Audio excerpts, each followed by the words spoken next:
All right, guys, today we're going to talk a little bit about biogeochemical cycles, which sounds really complicated. We're just going to call that the cycling of matter.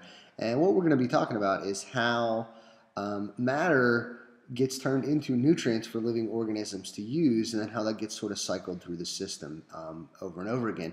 So if you remember back to the beginning of the year, we talked about the fact that what matter is matter is something that has space, has mass, takes up space. Okay, so in practical terms for us in biology, it basically accounts for just about everything but energy. Okay, so the chemicals that everybody's made up of, proteins, lipids, carbohydrates, all those biomolecules we talked about, and then all the abiotic things like water and the atmosphere and things like that, those are all matter as well. And of course, nutrients, this is one of those words that we hear all the time every day, but I mean, what it really is it's something that an organism has to have to be able to stay alive, essentially. That's all going to lead us to this idea of biogeochemical cycles. Now, that sounds complicated, but remember, if we break this down, bio means life, living, okay, which we're doing biology. Geo means earth or rock, and chemical, the matter that we're talking about, matter is generally in terms of different chemicals, okay? So biogeochemical cycles is essentially saying how do we get the nutrients, where do they come from, and what do they go back into. So we're going to talk real briefly about 4 different cycles. Now you don't have to know these terribly, you don't have to know them real in depth as you would maybe in an obviously AP Bio or maybe an AP Environmental Science class. You'll go into them a little deeper, but you need to know the basics behind them and sort of the key terms behind each one of them. So the first one that we're going to talk about is what you probably learned in elementary school as the water cycle, and it's called the water cycle most of the time. Sometimes called the hydrologic cycle as well, and that essentially means just the same thing. And so essentially you have this cyclical process. Okay, that's what we have for a cycle, saying that it goes from one thing to another and then to another thing. Okay, so it doesn't really matter where we start this. We're going to start here with precipitation. So rain, snow, stuff like that. Water falls to the ground. Okay, we're talking about the water cycle. It's going to run off into streams. Okay, it's going to obviously go into the ground, into aquifers and stuff like that. That obviously is going to get pulled up and used by plants and drunk by animals to support all of those natural processes, particularly those processes of cellular respiration that we talked about earlier in the year.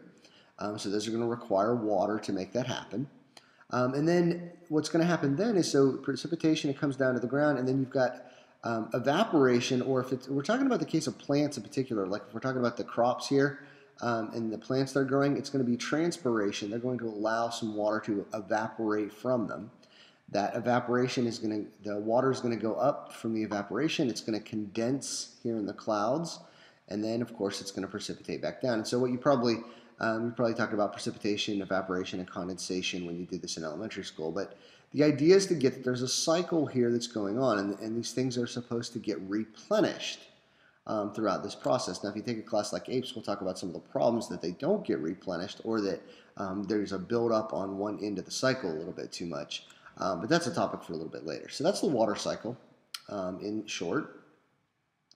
Probably the other, I would say, biggest cycle that is most necessary for you to know is the carbon cycle. So the carbon cycle, and why it matters so much for us is because it's not just carbon that matters here, it's also oxygen as well. Because if you remember, our relationship from photosynthesis and cellular respiration is that one takes in carbon dioxide, and then one is going to give back out oxygen, right?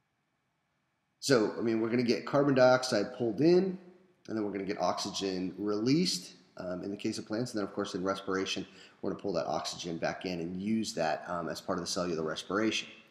Okay, so how does the carbon cycle then work? So the atmospheric carbon dioxide, and really there's not a massive amount of carbon dioxide in the atmosphere. Now, the problem, of course, is that there doesn't need to be a whole lot. If there was a whole lot more, then we wouldn't be able to breathe the atmosphere very well. It would be poisonous to us. But there's not really a massive amount compared to, say, the 71% of nitrogen, or the 78% of nitrogen, the 21% of oxygen. So a much smaller percentage of carbon dioxide. So that's going to get pulled in the process of photosynthesis here. So it's going to get, that carbon gets stored into plants.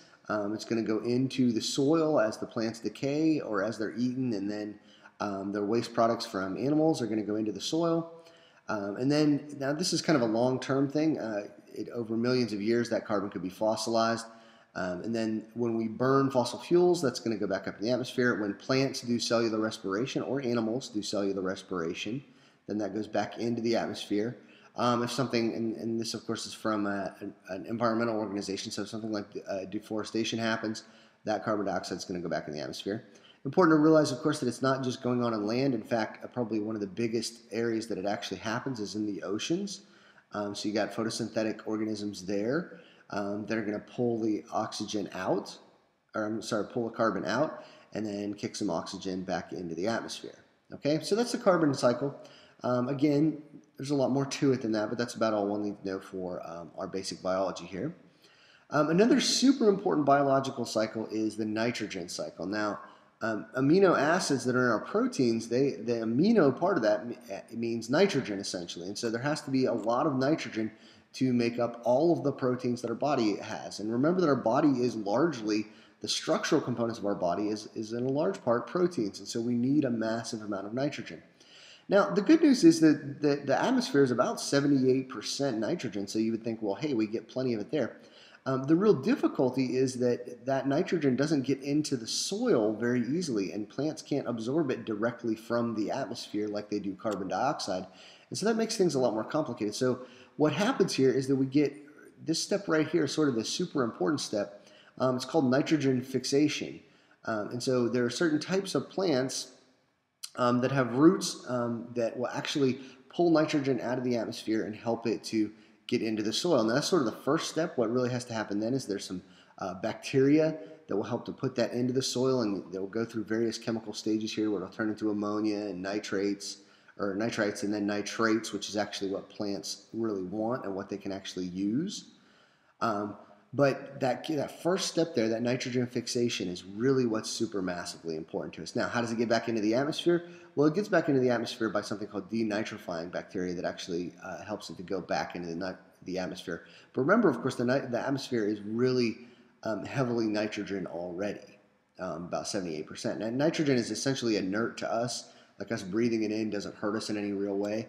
It doesn't really help us in any way either. Our system can't metabolize it. So really the only way we're going to get nitrogen in then is through this really key step here of nitrogen fixation from the bacteria in these plant roots. Okay, so that's super important. So make sure that you get that idea behind nitrogen fixation, that you've got some notes on that. Our fourth cycle, and not to say that this is less important, but this isn't probably as important as those first three. The phosphorus cycle essentially tells us how to, phosphorus is another nutrient that we need in our bodies. Think to ATP, think to the sugar phosphate backbone in DNA, so obviously that's going to be pretty important to us. So where are we getting that from? Well, really it originally comes from rocks, essentially. And so as the rocks start to break down, or as they're extracted, as they're dissolved in water and they're going to run off, then we got dissolved phosphates here that are going to be taken up by plants. They're going to be used as fertilizers. Most fertilizers, ammonium and nitrate, that stuff, and phosphates are really what is in the fertilizers that's really necessary to help the plants grow. And if you see those three numbers on the fertilizer, those are a couple of those numbers. And so the phosphates then get taken up by the plants. When those plants decay, of course, they're going to give that phosphate back essentially. Decomposition is going to put that phosphate back. Over the course of time, if we were, say, talking about the oceans, it could be sedimented. It could also be compacted down into more solid matter. And so that could then come back in and be reused by the plants in a different sort of cycle. Now, you see that this is obviously a much more complicated process. There's a whole bunch of different ways that this is sort of going.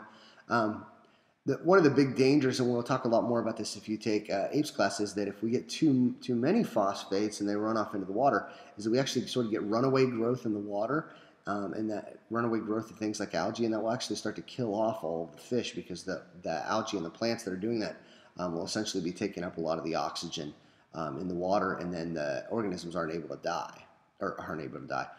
to perform cellular respiration, so therefore they aren't able to live. All right, so that's just a quick overview of the cycles. We'll obviously go through them a little bit more in class, but that's the stuff that you might want to take some initial notes on. Hope that helps you guys out.